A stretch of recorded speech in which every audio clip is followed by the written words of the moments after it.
So, welcome to Women's Health Matters podcast. And today I'm joined by Grainne.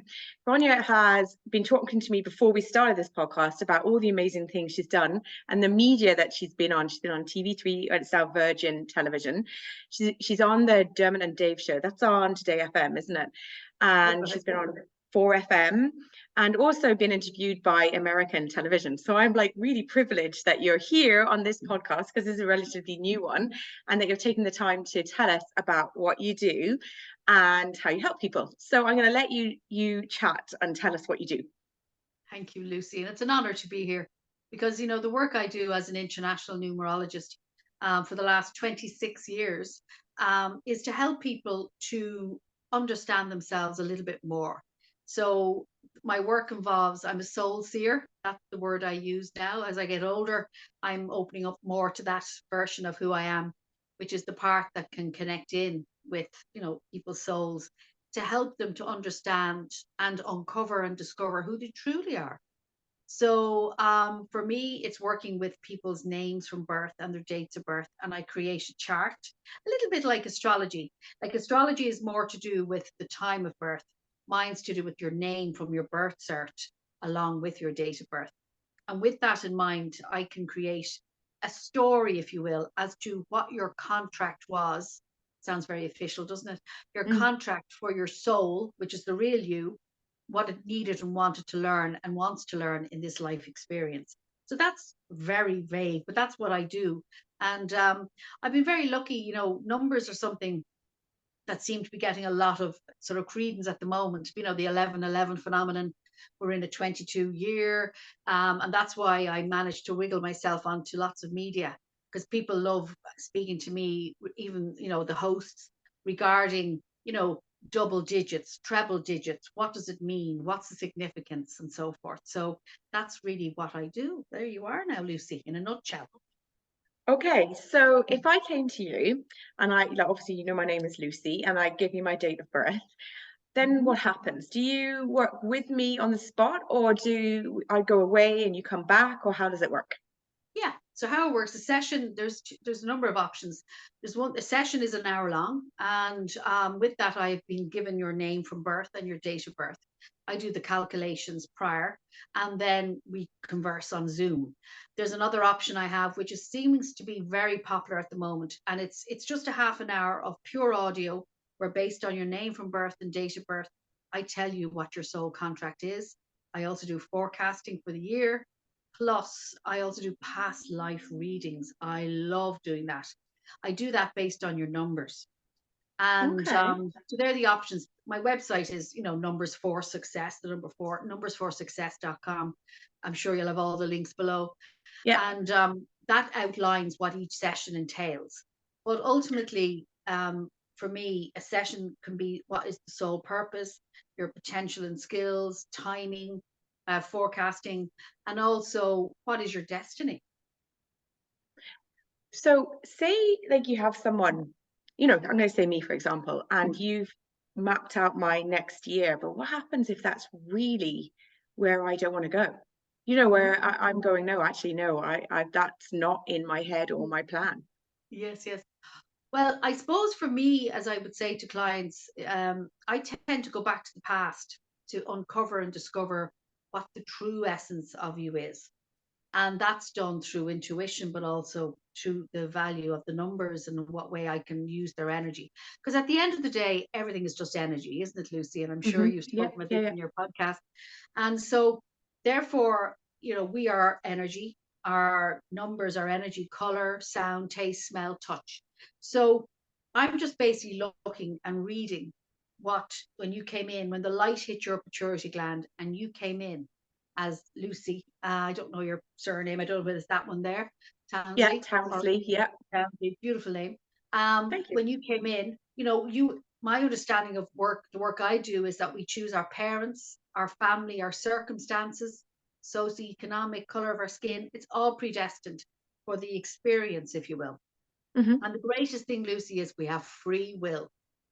So if I give any information to someone, my work is more about healing the now. That's what I'm doing more and more of. Because when you have the knowledge of who you are, why you're here, you can heal the past as best you can, and you can certainly change your future. So that's really what I'm at. I'm certainly not a fortune teller. I am someone who's trained in this and continues daily for 26 years to understand myself more. Don't always get it right, Lucy, but I try. And also to be able to help others to understand, well, that's why these things happen. How can I change it? That's really what I do.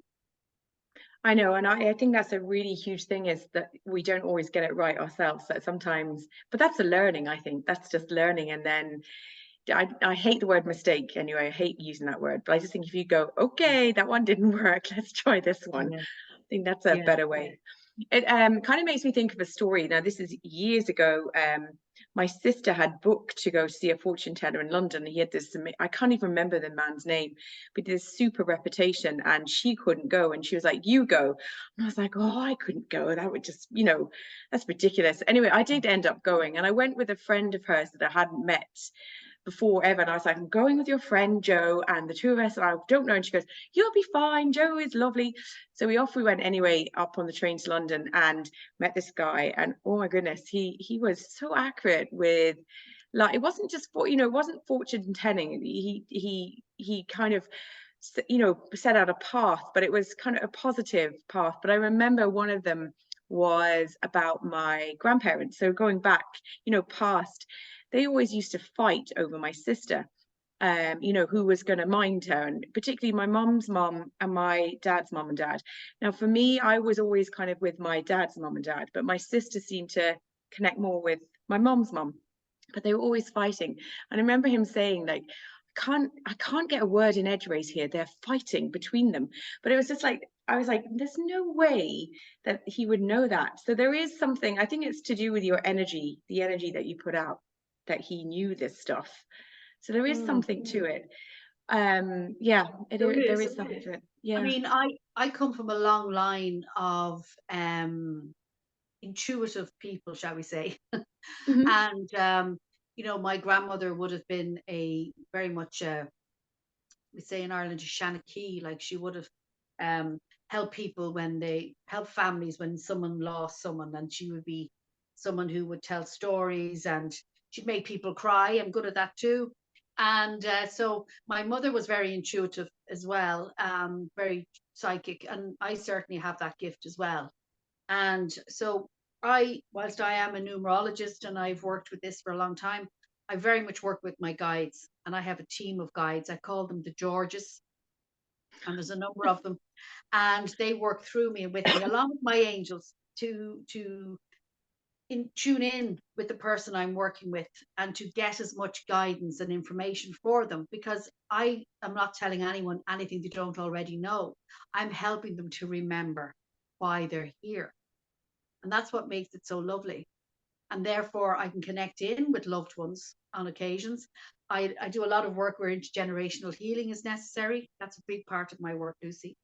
Hmm. Helping people to understand the significance of the past and how it continually repeats. So it's fascinating. I never know what and who I'm going to meet in a day. I tell you, I'm never bored. I'd say not. But how do the numbers work into this? Like, how do what do you utilize them? How, so you my date of birth, and then what, like, how do you come, so yeah, sorry, I'm Yeah, asking loads of I questions there. know. It's a great question. So your date of birth is your calling card, if you will. And so the date you came in is what your soul wants to begin its journey of from that point. So each number of one's date of birth has a significance. And because I'm doing it such a long time, I'm able to kind of tell a story, you know, what each number means. And as I say, I do tune in. I get a lot of guidance from spirit, but I am well trained. I've been doing it so long. But Yeah. your name from birth is significant because the family into which you were born is your divine lineage. Whether you like your parents, knew them, love them, or loathe them, they are your master teachers. And in the work I do, and so therefore I meet a lot of people who've been adopted or who have abandoned, don't know their parents, but they still have the lineage. They may not have the name that they came in on, but that's, as a numerologist, we always work with the name on your birth cert. Like I'd meet a lot of people who could be called Lucy, but in real life they're called mags, and there's no connection. It just is, because the energy of each letter of one's name has a significance. And so therefore I add everything up. It comes to a certain digit, which tells me what one's life purpose is, amongst many things. So it's really in depth, and it's not wooey, it's a science. It's been around since, I use intuition, but it's been around since for thousands of years. Good old Pythagoras. I always talk about him, my old pal Pythagoras. He founded the numerology system I would have trained in initially, the Pythagorean system. And he used to pass it on. It was all, nothing was written down. It was just passed through word of mouth. And then it started to make its way into different, maybe secret societies and all that stuff. But for me, I discovered it 26 years ago because I was on my own path, my own healing journey. And it just resonated with my soul. I went, I know this. I just knew I can do this. It was like, aha, that moment. Mm. So that's why I've done this in many lifetimes. I know I have. Because That was going to be it's my question.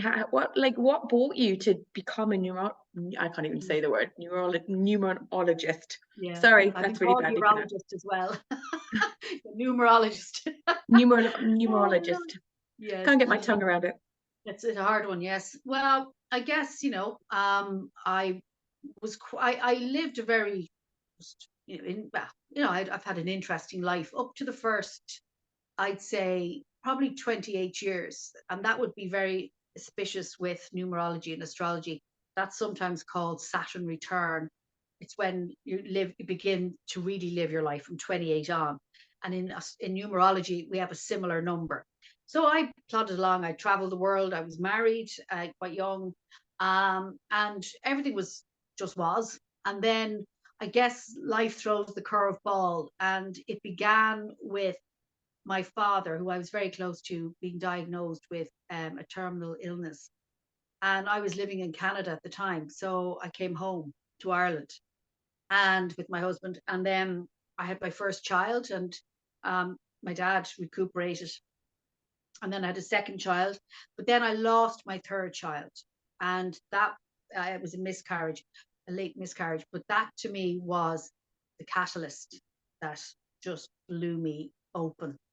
I was devastated beyond words. I couldn't believe this would happen. But it brought me then when my father got sick again. So I was able to, I shut down my own, if you know what I mean, my own pain, focus on my father, and was very blessed to have that time with him until he passed. And then it's like the soul started saying, well, okay, we need to look at some stuff here. And that's when I started. For me, I went for Reiki healing. And I remember having a healing session done, and everything, it's like as if all the nuts and bolts started to open up, and I started seeing again and hearing again that I would have as a child. And again, I wouldn't have spoken much about that as a child. I just accepted that as being the norm, you know. Mm-hmm. Mm-hmm. And then I started to, I had to look at some stuff in my own life. But then I went on to have my fourth daughter, and she's now 21. She's beautiful, and they're all beautiful inside and out. But for me, it was the beginning of the journey, and then it was insatiable. I was like a runaway train.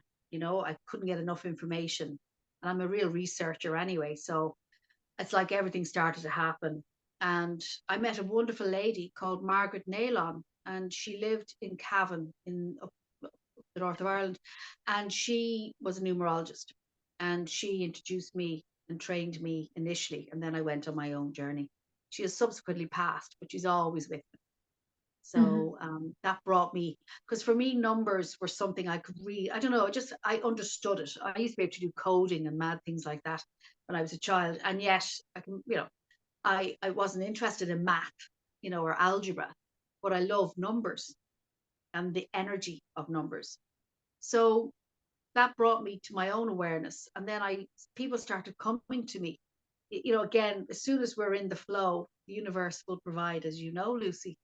So people started to come for readings, and I really wasn't sure what I was at initially, but I knew I had to work with my guides, and the rest is history. So 26 years later. I know, I know you can't discuss patients or clients or anything like that, but like, have you had any particular one that stands out that you have really evolved and become, I don't know, powerful in themselves? Because I think from my experience of helping women in their health, mentally and physically, is that as we age, because of media and the fact that you're meant to look like you're 20, and that's impossible when you're 50, and you have the signs of having children, and just like life, and there is such a battering on middle-aged women to be skinny and sexy and young looking, and even young girls now, getting their lips done and their eyebrows done and Botox. Even my daughter, who's 25, she's like, I'm going to get Botox now, and I'm like, oh my goodness, that pressure. So like, how, with numerology, how do you help in that situation? Yeah, it's a brilliant question. And it's true, I observe as well, what's going on societally wise. And that's one thing about numerology I love. I look for, and I will answer your question as it will come through. I look for patterns in numbers and I look for patterns in dates. So when I do a chart, I'm able to give specific ages when things tend to happen for the individual, right, which wakens them up. But equally, when I look at what's going on in the earth right now, 2022 adds to a six energy. And it's very much around people coming into their own. It's an awakening time.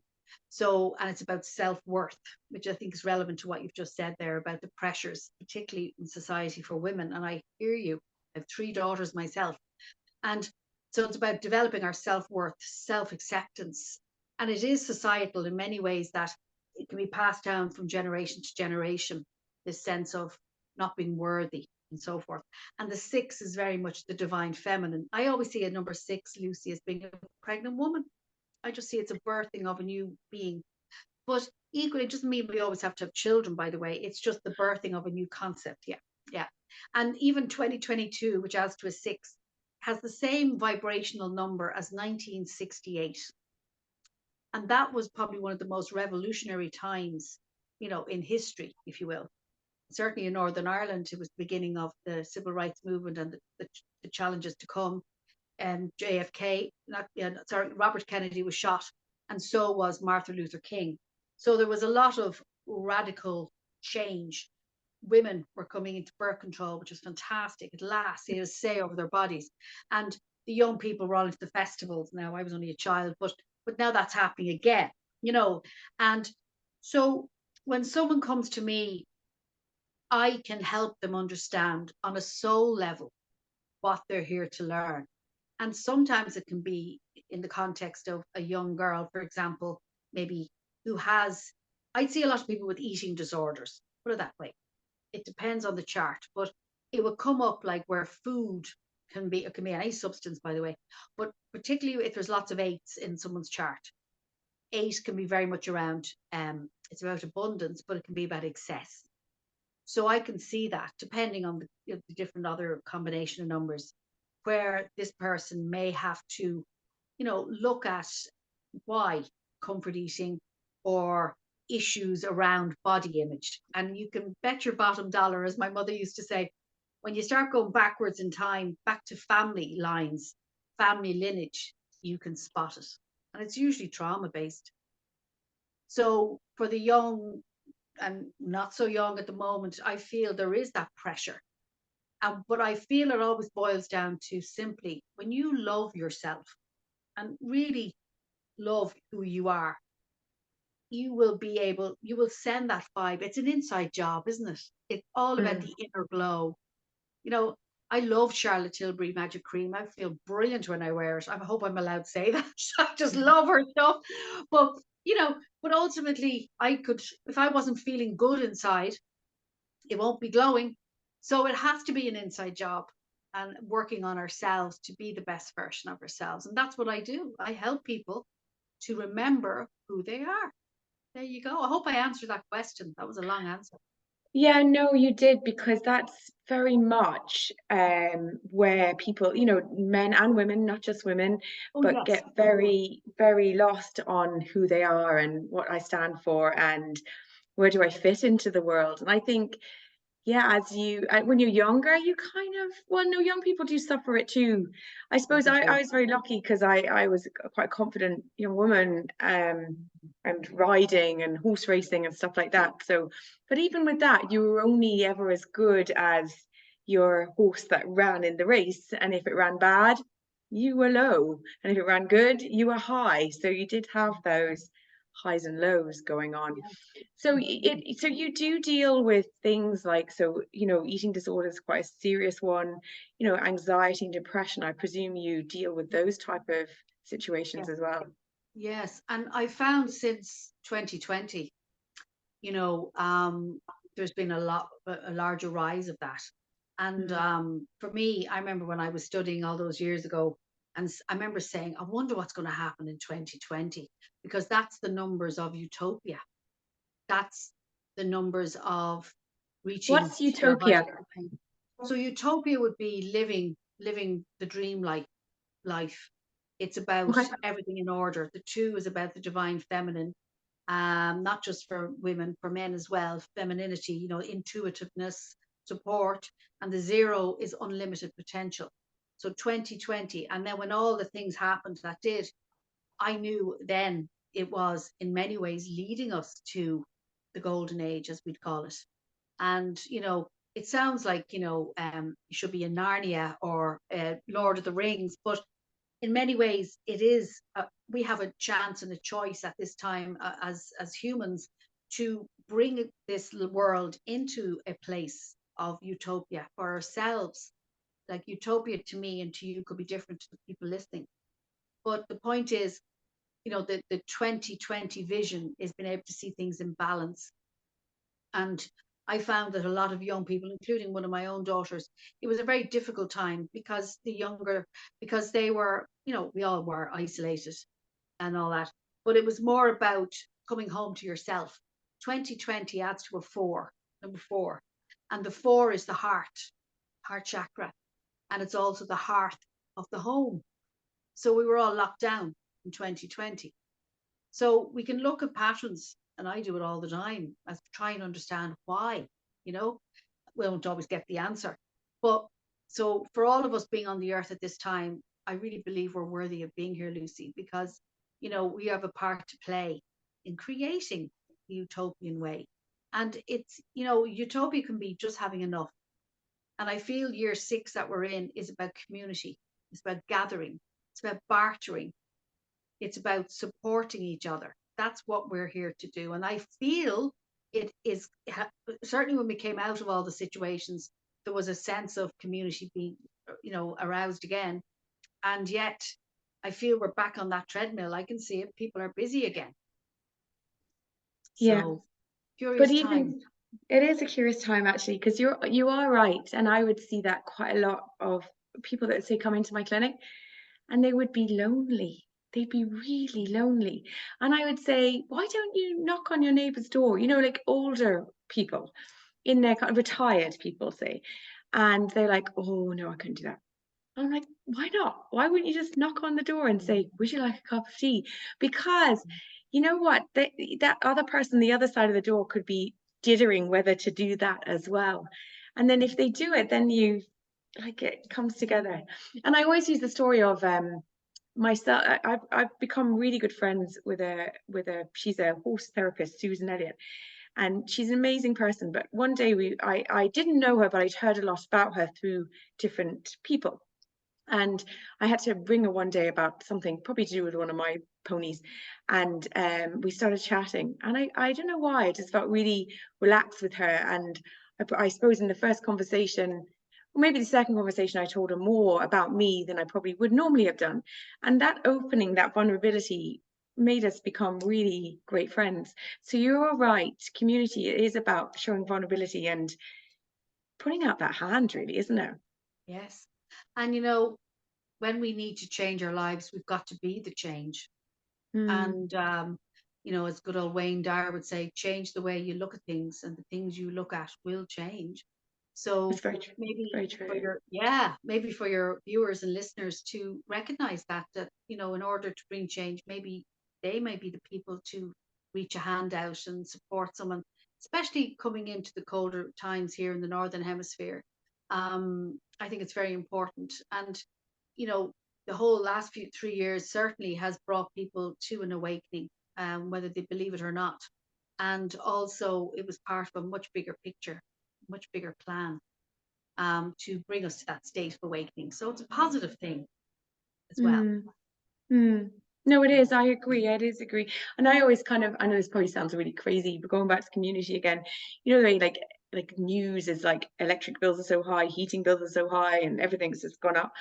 Why, again, like going back to the retired people, why don't they just like commute in one place?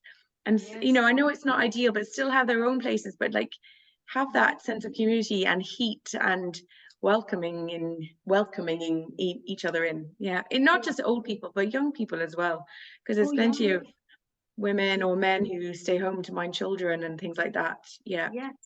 And that's the invitation, is to come together. I'm hearing a Beatles song there, "Come Together" right now. Yeah. And Yeah. I love music. So music comes through my mind a lot. I hear the words of songs, and that always gives me indicators of maybe the person I'm working with. It just helps me to connect. It's just something else. But I do believe that this is a time of, it is, people of all ages coming together to support each other. And Mm. I know we have online communities, like, but it's still, and podcasts like I do myself, but it's still nice to have the human touch. Oh my goodness, how much we need human touch. How Oh how yeah. vital it is. And I'm sure you've discussed that in your clinics. You might hear lots of noise. It's what's that called? Hailstones. Oh So my gosh. Okay, yes. it's not here, thank goodness. I Uh, think we had it last in during the night, so we sent it up yeah. towards you. Yes. So it's important to support those less fortunate. It really is. And the 6 year is always about family as well. It's about family dynamics. That's always great fun, and also relationships, how we relate. Hmm. So here's another question. So how would you, like, if you had someone coming to you who was, say, like an older generation, who could be going through a very difficult time, who's kind of, coming towards the end of their life, not not the middle or the beginning. Mhm. And because I find this a lot when I meet people, that they've just not given up, that's not the right word, but just feel they have nothing to contribute anymore to life, because they're at that age where they've maybe another 10, 12 years to live, which I always say, oh my goodness, every day still counts, doesn't matter how many years you've left. What would you say, how would you help them again with the numbers and stuff? Oh yeah. Well, I mean, I could have clients from. I usually see clients from around the age of 26, 27, not really younger. Depends if it's in context of a person session. Because you don't really come into your own till you're about 27, 28. And I'd have clients into their 90s. So, again, I really believe it's very much about our mindset and our heart set. I've met people who are 22 who might as well be 100. And I've met people who are 95 who could be 20. It really is the soul. I meet a lot of, probably middle to older souls. But I remember once meeting a man, and he was a baby soul. He had literally just been brought in, and he looked like he was a man, obviously, but he looked like a little boy, even though he was a grown man in his 40s. He was so full of the joy of life. He'd literally only had a few lifetimes. So sometimes, depending on our life experience, see, the soul gets tired as well and says, "Oh, listen, I'm out of here," and that's when people give up, or the soul gets renewed again, because the soul is the true blueprint, snowflake, if you will, of who you are. And I personally believe we have thousands, well, depending, a lot of us have hundreds or thousands of other lifetimes. It can't just be one lifetime. Good God. If it I was, agree. Jesus, we wouldn't have How gotten. do you renew a soul that's tired? Hmm. Well, I feel when you know who you are and what your contract is, you then may have a lease of life. So sometimes a people's contract could be to foster, I'm just making this up, to foster animals, to take in animals that need a bit of nurturing. So therefore, it's a two-way street. The animals benefit, but the person benefits too. It doesn't always have to be on, the Oprah Winfrey show, or win the lotto, the usual. It's more about the moment. It's more about being, let's be honest, Damn, being the lotto. content. The lotto, there's nothing wrong with the lotto, by the way, but being content. When you've ever met someone who's just content, they have what they have, they're in what they're in, they just accept. I think self-acceptance and self-love, they are the keys to happiness. It really is. Yeah, I really do. The more I do this work, the more this really from Chinese medicine point of view, the fact that, trauma has such a huge influence on how you feel in your body, and it could be any kind of trauma. And then you are right, it is about creating that self-love of yourself again to help release the trauma out of your body, and then you're able to move forward, because it's a fear that people have, isn't it, that they're scared of not being good enough and not being loved. Those two fears are the worst ever. And a lot of times, again, from the work I do, I would ask about the birth process. It depends, not for everyone. And because I work a lot with the inner child as well.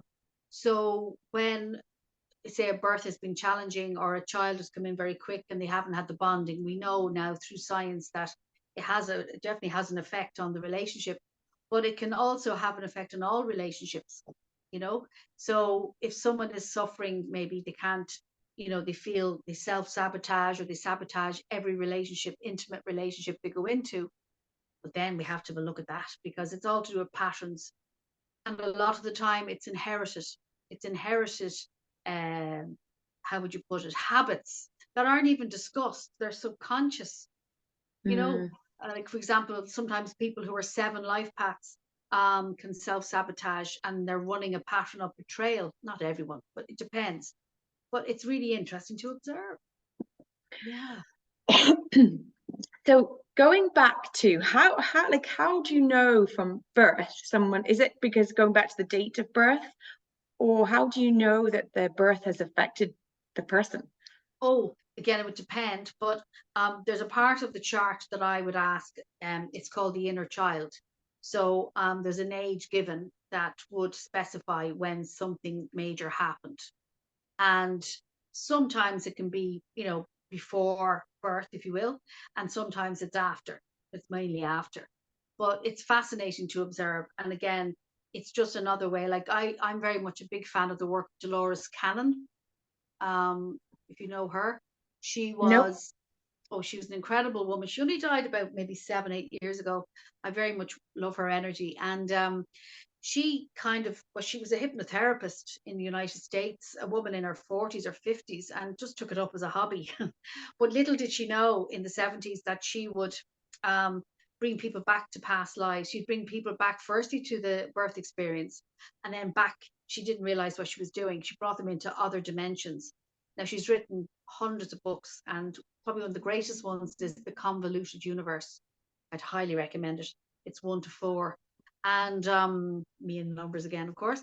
And so she very much spoke about the soul never dies, you see, it's infinite. So therefore, we continuously evolve into the next experience, be it past, present, or future. There you go. Your viewers and listeners will love this one. Um, but she's still, her work is still done. So you can have I actually had the honor of having one done. It's like a past life regression, and you go back into past lives. Now, for myself, I can do past life work because it's based on your numbers. So that's another offer I give to people, and I really love that because I can go off in my own thing and just look at what is coming up.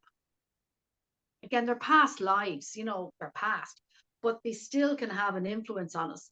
And equally, the past lives of our ancestors, that can replay itself through time and time again.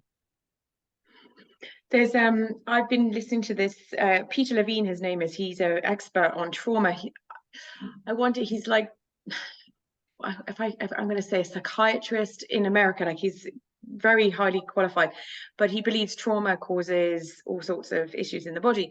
But I was listening, and he came back with this quite amazing thing of like a rebirth type thing. So inner child rebirthing, but it was all imagining all your molecules coming back as new, do you know, and like building you up from scratch. Everything is just, but he uses animals. He doesn't use you, he uses animals, and you go into that animal, and that's how you get reborn. It's actually really powerful how he does it. And it's the same thing, like just it's basically, you know, the way people get stuck with you know, I can't change the way I am, but by this visualization you can, because you're changing every single cell the way it comes back to something that you want to be. That's really Yeah, it's powerful. beautiful. It's Yeah. beautiful. And even the work of Bruce Lipton, Greg Braden, these very renowned scientists who are recognizing the power of the heart math plus the Yeah. brain, and how we can literally regenerate our whole bodies. And we can. But when we keep thinking the same thoughts, we're going to create the same things. It's that basic. And then when we understand through numerology or through whatever work one takes on, when you know thyself, and the ancient ones would have spoken to Socrates and so forth, Seneca, when you know who you are, then you're on the path. But if we don't know who we are, we think we're something else and we're pretending to be something else. We all do that. But, be it through, Botox or Yeah. whatever, it's still the glow that is within, which is the soul. And if we can connect with the soul, we can connect with who we truly are, and therefore we look 40 years younger. That's my theory. And no need for Botox. No, or good lighting. Yeah,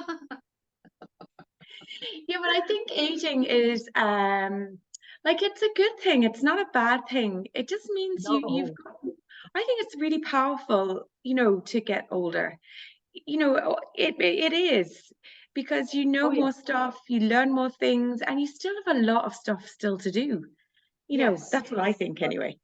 Well, I agree, and I feel in the ancient times, we say with here in Ireland even, and in the Native American and Indigenous people, the elder was respected because the elder had wisdom and knowledge. And I feel Yeah. that could be a thing that society needs to look at, because the older people, we would not be here without them. And they are the ones who paved the way for all of us to live this life. And that's why I feel like, if your listeners and viewers, maybe they can take a step today, whenever they hear this, towards changing that for in their own communities, Mm. because the elders, like, they're the ones to listen to. They're the ones that we can ask, because they've seen it. And I like kind of getting older now, because I can get away with saying whatever I want, in many ways within context. Yeah, it's true. So I'm coming It's so into my true. chrome. So it's great to be able to, because I've had a lot of life experience, but I've equally had a lot of joy. So it's fun to bring that to other people. Not to Mm. take life too seriously. I think we can all be very good at that. Yeah, I think I agree with you on that one. That's a really good way to end this podcast. Yeah. Yeah. Not to take life too seriously, just enjoy the moment. No. Yeah, I mean, I know it sounds cliched, but still, we have the power within us. We've had it all along, but we've given our power away. So now it's time to ring it back in and rein it back in, and enjoy it. Enjoy the times of joy. I mean, there will be Mhm. times that we crawl into the bed and whatever, but that's part of life. And the more we can embrace it and know who we are, that's the key. The more we will be able to enjoy this experience. It would be quite boring life if it was too straightforward, I think. We'd be bored. We have to Oh, throw things geez, in. yeah. We would be bored. Throw Follow things in. follow the yellow brick road. That's important. Follow the yellow brick road. The characters you meet on your journey, the times that you're sort of blissful and out of it, like in the poppies. But then, who really is running the show? You are. We are. I am. It's an inside job, and we're with ourselves 24/7. But when you realize, okay, have I given my powers away to my counselors, my, whatever, TDs, senators, presidents, blah, blah, blah. On many levels, as a community, societies, we do. Of course, we have to have leaders, but we can lead our own lives as well and take choices and make choices that define what we want in our lives. So the power is within you all along. It's very true, actually. That would be something I would say a lot. Don't give away your emotions to to another person. I can remember someone in my clinic actually saying that. I was like, you need to forgive that person for what's happened. She's like, I can never do that. It's not about going to them and saying sorry or whatever. It's about you forgiving yourself for being in that situation, and then you'll be able to move on. And she's like, because they have your emotion, they have your anger, they have your tears, they have your love, they have your whatever it is going on. They have it in their hands because you've given it to them. And it's about just saying, thank you very much. I'm going to take that back now. Yeah. My favorite expression is, it's just something that gets me through life. It's just for me anyway, is I let go, I let God. Now, if you don't want to say God, you can say I let good, or universe or source or whoever. But I just say I let go, I let God. So when I'm really caught up in my own head, which I'm very good at because I'm a Virgo, I can get overthinking, overanalyzing, blah, So what I do is I say, right, I'm handing it over, and I always do something physical. I'm handing it over, sort it out. And then it sorts itself out within context. So, yeah, emotion, we all have emotions, and energy in motion is emotion. So remembering we're energy, so we can change the motion of our energies. So that's what we're here to do.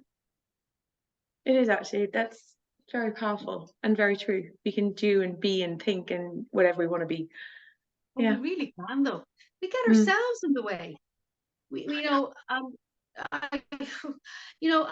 when we're in the flow, when we know who we are and what we're here to be and do and experience, it's not even about career, which of course is part of it, but what your gifts and talents are, what you can bring to this experience, what your soul wants you to learn, what you signed up for on the dotted line before you made your entrance, then you're in your power. And that's what I do. And people like astrologers, whoever, kinesiologists, people like in your clinic, they're all people on a journey of self-discovery. So it's about complementing that, isn't it? Yes. Yeah, it is. Absolutely. Absolutely. 100% is. So if anyone wants to contact you, how can they do that? Yes. Well, my website is numbers 4, numbers4success.com, or I'm on Instagram, numbers4success, and also Facebook. And all my details are on my website, numbers4success.com. Fantastic. You've been an amazing guest and really insightful and helpful. And I think I'm going to have to do this myself and find out. And I think I know what my path is, but to make sure that I'm really following it. Yeah, I think you are. You're full of joy. Yeah. Thank you. Okay, thanks very much. And again, thank you for the listeners. And please don't forget to subscribe and share this information with other people and friends. Thank you.